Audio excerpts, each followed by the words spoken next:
Good morning. Today's Monday, August 12th, and we're going to review the consult for I think it's the third map.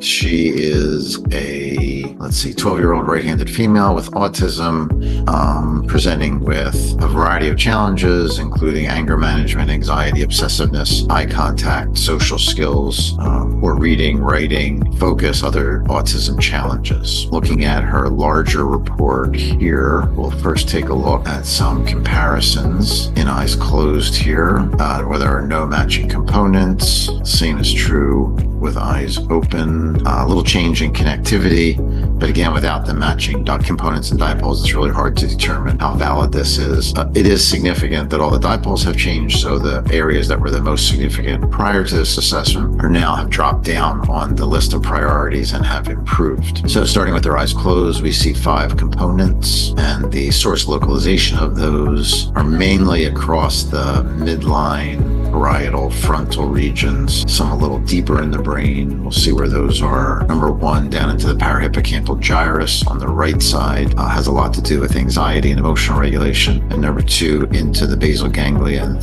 thalamus region, which could relate to some focusing and motor regulation and control issues as well. The connectivity metrics show a spike, not like a seizure spike, but an increase in hyperconnectivity going from the occipital to central regions. A couple of occurrences of that. We'll see if that's also true with eyes open. And the power mapping shows some excess slow wave activity, still with that localized to the right limbic system into the uncus. We also saw the parahippocampal gyrus on the right side. A lot of those are related to fear-based stimuli, fear, anxiety, maybe even some anger. And the uncus is usually disrupted in individuals that have very poor control over those emotions, maybe even anger or aggression in some cases. With their eyes open, there are 3 components, again, across the midline, central, parietal areas, which seems to be a lot of where the challenges are.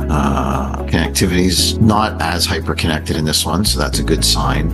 Maybe that was related to the dominant rhythm to some degree. But again, some discontrol, dysregulation, poor communication across those sensory motor areas on both sides. And power analyses here, there's low power with eyes open. We do see some theta, maybe alpha excesses around the left parietal area. Essentially, that's what that would show us. So what we'd want to do now is